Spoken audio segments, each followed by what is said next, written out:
আসসালামু আলাইকুম। নতুন একটা ভিডিও নিয়ে আমি আপনাদের মাঝে আবার হাজির হয়ে গেলাম। তো আজকে একটা ভিডিও দেখলাম। সেই ভিডিওটা হচ্ছে মাইলস্টোন স্কুলের একটা ভিডিও দেখলাম। এটা কি গতকালকের ভিডিও নাকি তার আগের দিনের ভিডিও, এটা সঠিক মনে নেই। তবে যে ভিডিওটা আমি দেখলাম, এই ভিডিওটা আসলে খুবই দুঃখজনক একটা বিষয়।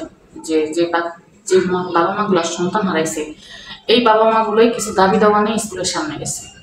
তো প্রত্যেকটা দেশ যেহেতু স্বাধীন হয়েছে, প্রত্যেকটা মানুষের কথা বলার রাইট আছে, যার যার মতামত প্রকাশ করার রাইট আছে সবার। তো আরও ওই বাবা মাগুলা কিছুদিন আগে নিজের সন্তানদেরকে হারাইছে। কতগুলা বাচ্চা মারা গেছে এখন পর্যন্ত তার নির্দিষ্ট কোনো সংখ্যা পাওয়া যায়নি। কতগুলা লাশ এখনো পর্যন্ত পাওয়া যায়নি। অনেক বাবা মা আছে নিজের সন্তানের লাশটা খোঁজার জন্য কতদিন যাবত অপেক্ষা করছে, কোনো জায়গায় খুঁজে পায় না। অনেক বাবা মা আছে নিজের বাচ্চাটাকে শেষবারের জন্য দেখতে পর্যন্ত পারে নাই, বাচ্চাগুলো এমনভাবে পুড়ে গেছে। তো সেখান থেকে বাবা মার একটা ক্ষোভ থাকবে কিংবা একটা আক্ষেপ থাকতেই পারে, তাদের কিছু দাবিটা থাকতেই পারে। কর্তৃপক্ষ এবং মাইলস্টোন স্কুলের উচিত ছিল এই কথাগুলোর একবার শোনা, তারা কি বলতে চাইতেছে, তারা কি চাইতেছে। অবশ্যই আপনাদের কিছু ফল্ট ছিল। আপনাদের সব থেকে বড় ফল্ট যে জায়গার ভিতরে মানে বলে বিমান করা হয়, আসা যাওয়া করা হয়, তারপরে ওইখানে যে কাজ করা হয়, যে কি বলে এটা যুদ্ধ বিমানের যে করা হয়, ট্রেনিং দেওয়া হয়, এখানে কেন আপনার স্কুল রাখবেন? ওই এইরকম একটা জায়গার ভিতরে, একটা সেন্সিটিভ জায়গার ভিতরে কেন একটা স্কুল থাকবে? যতটুকু জানতে পারলাম, শেখ হাসিনা সরকার যখন ছিল তখন নাকি বলছিল যে এখানে স্কুল রাখা যাবে না। আমার কাছে কথা হলো যে নিজের একটা স্কুল চালানোর জন্য সামান্য কিছু পয়সার জন্য এতগুলো বাচ্চার জীবন ঝুঁকিতে রাখছেন, এতগুলো বাচ্চার জীবন ঝুঁকিতে রাখছিলেন, তার ভিতরে এত বড় একটা দুর্ঘটনা ঘটে গেল। এখন এই বাচ্চাগুলো তো অবশ্যই যাবে, এই বাচ্চার মা বাবা মাগুলো তো অবশ্যই যাবে কিছু নিজেদের কিছু কথা বলার জন্য, নিজেদের কিছু মনোভাব প্রকাশ করার জন্য। এতটুকু রাইট কি বাবা মাগুলোর নাই? একবার ওই বাবা মাগুলোর জায়গায় নিজেদেরকে দাঁড় করানো উচিত। আমি মাইলস্টোনের কর্তৃপক্ষের উদ্দেশ্যে কথাগুলো বলতেছি যে একবার নিজেদের সন্তানগুলার ওই জায়গার ভিতরে দাঁড়া করে দেখেন তো ভিতরটা কেমন লাগে। এতগুলো বাচ্চা পড়ে গেছে। তো যে ভিডিওটা দেখলাম, আসলে ভিডিওটা খুব কষ্টকর একটা ভিডিও। যে গার্জিয়ানদের গায়ে হাত তুলছে, গার্জিয়ানদেরকে থ্রেট দিতেছে যে কি করতে পারেন দেখে নেব। আপনি মানে আপনারা মনে হয় ভুলে গেছেন যে কি করতে পারে দেখে নেব। একটা বাংলাদেশের প্রধানমন্ত্রী সেও কিন্তু কথা বলে আটকে গেছে। গত বছরের কথা কি ভুলে গেছেন? হাসিনার মতো একটা পাবলিকটা যদি সরাইতে বাংলাদেশের মানুষের, বাংলাদেশের ছাত্র জনতার 15 দিনের বেশি সময় না লাগে, তাহলে আপনাদের মতো মাইলস্টোন স্কুলকে সরাইতে কয়দিন লাগতে পারে? কয়দিন লাগতে পারে? কয় মিনিট লাগতে পারে? আবার ওই স্কুল সম্পর্কে অনেক অভিযোগও পাওয়া গেছে যে বাচ্চাদেরকে কোচিং না করলে বাচ্চাদের সাথে বাজে ব্যবহার করা হতো, বাচ্চাদেরকে ঠিকভাবে ট্রেন করতো না।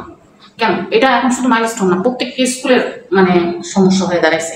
যে স্কুলের টিচারের কাছে পড়াইলে আপনার বাচ্চা ভালো থাকবে, আপনার বাচ্চা পরীক্ষায় পাশ করবে, আপনার বাচ্চা ভালোভাবে পড়ালেখা করবে। আর যদি স্কুলের টিচারের কাছে বাচ্চা না পড়ে, তাহলে সেই বাচ্চার পরীক্ষা ফেল করে দেওয়া হয়, সেই বাচ্চার প্রতি খেয়াল কম রাখা হয়, সেই বাচ্চার প্রতি আগ্রহ কম দেখানো হয়। এটা কেমন ধরনের কথা? এটা প্রত্যেকটা স্কুলের, এখন বড় বড় স্কুলগুলোতে এখন এই ট্রেন্ডে চলতেছে।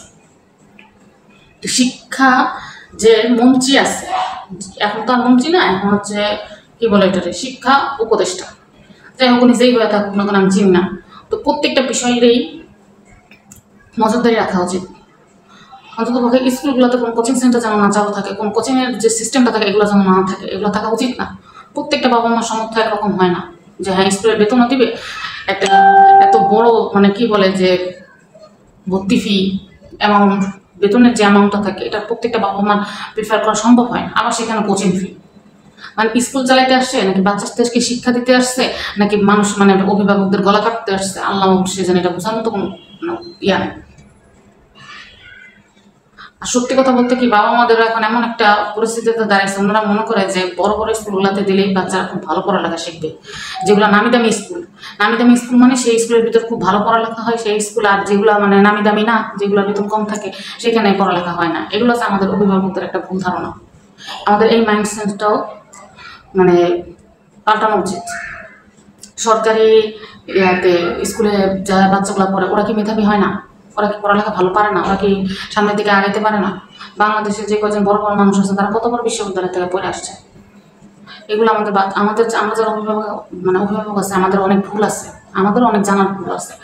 আমরা যদি প্রত্যেকটা অভিভাবকই চিন্তা করি যে না, আমি আমার বাচ্চাকে কোচিংয়ে দিব না, আমি আমার বাচ্চাকে মেধাশূন্যভাবে রাখবো না, আমি আমার বাচ্চা মেধা বিকাশ ঘটানোর জন্য, পুরোটা বই সম্পর্কে জানানোর জন্য আমি আমার বাচ্চাকে ওইভাবে ট্রেন করবো, ওইভাবে পড়ালেখা। কেন আমি বাধ্য স্কুলের কাছে, আমি তো স্কুলের কাছে বাধ্য না, আমি কেন কোচিং করাইতে যাবো স্কুলে? প্রত্যেকটা মানে অভিভাবক যদি এই জিনিসগুলোতে একটু অ্যাডাপ্ট করতো তাহলে কিন্তু এই জিনিসটা একাধিক টিচার মানে শিক্ষকদের দোষ থাকে, অভিভাবকের যে কোনো দোষ থাকে না সেটা কিন্তু না। আমরা অভিভাবকরাও খারাপ, আমরা কেন তাদের কাছে এই করতে যাবো, পড়াইতে যাবো? আমার ভালো লাগলো না, পড়াইলাম না। যদি 70%-এর ভিতরে 65% বাচ্চাই পড়ে, তো 5% অভিভাবক তো সেখানে অসহায় হবে, 5% বাচ্চা তো সেখানে অসহায় থাকবে। তো আমি এগুলো বহুত দেখছি, বহুত, যেহেতু আমার বাচ্চারা পড়ালেখা করে আমি এগুলো অনেক দেখছি। যে বাবা মা মানে যারা গার্জিয়ান আছে তারা মানে কি বলে এটারে পাল্লা লাগে, কে কয়টা স্কুলের টিচারের কাছে পড়াইতে পারে, মানে তারা লেগে যায়, কম্পিটিশন লেগে যায়।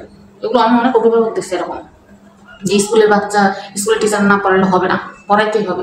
তো ওই বাচ্চাগুলোর মেধা কতটুকু বিকাশ ঘটে এটাও আমি জানি না, যে আসলে সত্য কথা তারা কতটুকু জ্ঞান অর্জন করতে পারে। তো আজকে শুধু এতটুকুই বলবো যে আমরা অভিভাবকরা যতদিন পর্যন্ত সচেতন না হবে ততদিন পর্যন্ত এই সিস্টেমটা বন্ধ হবে না। আমরা অভিভাবকরা যতদিন পর্যন্ত আমাদের নিজেদের বাচ্চা, আমাদের নিজেদের সন্তানদের ভালোটা না বুঝে ততদিন পর্যন্ত শিক্ষকদেরকে শুধরাইলেই চলবে না, স্কুলে শুধরাইলেই চলবে না, আমাদের গার্জেনদেরকে শুধরাইতে হবে। শুধুমাত্র সব জায়গার ভিতরে যে শিক্ষকদেরই দোষ থাকে, সব জায়গায় মানে দুই পক্ষ মিলেই কিন্তু একটা সমস্যার হয়। তো এখানে কিছু মানুষ হয়ে যায় যে কি বলে যে ঠেকায় পড়া যাইতেই হয়, আর কিছু পাবলিক আছে যে বললাম কম্পিটিশন লেগে যায় যে আমার বাচ্চা GPA 5 আসতেই হবে। GPA 5 এসে লাগবে, গত বছর দেখলাম GPA 5 পাইছে, অত বলতে পারে না। তার একটা সাংবাদিকরা প্রশ্ন করছে GPA 5 পাই বাইরেছে রেজাল্টটা নিয়ে, তাদের সাংবাদিক তাদেরকে জিজ্ঞেস করছে যে বাংলাদেশের স্বাধীনতা দিবস হবে, এই অ্যান্সারটা পর্যন্ত দিতে পারেন। তা এরকম GPA 5 এর আমার দরকার আছে? এরকম GPA 5 এর কোনো প্রয়োজন নেই বাংলাদেশে। এগুলো হচ্ছে বাচ্চাগুলোরে শুধু কি যে কি বলে এটারে মেধা শূন্য রাখতেছি, আউটনোলেজ তো কিছু বাড়াই না, আর স্কুলে তো কিছু পড়াই না, ওই যে কোচিং পর্যন্ত রেখা দেয় যে কোচিংয়ে পড়াও। তো এই শিক্ষকগুলো দেখা যায় কি স্কুলের বেতন পায় কত, 10,000-15,000 টাকা, আর মাসে কোচিংয়ের থেকে টাকা ইনকাম করে লাখ লাখ টাকা। যাই হোক, অনেক কথাই বললাম। যদি আমার ভিডিওটা ভালো লাগে আর আমার কথাগুলো যদি যৌক্তিক মনে হয় অবশ্যই আমাকে কমেন্টে জানাবেন, আর যদি ভুল হয়ে থাকে সেটাও কমেন্টে জানাবেন যে আমার কোন কথাটা ভুল ছিল। তো যদি আমার ভিডিওটা ভালো লাগে অবশ্যই একটা লাইক করবেন, কমেন্ট করবেন, সাবস্ক্রাইব করে আমার চ্যানেলটার পাশেই থাকবেন।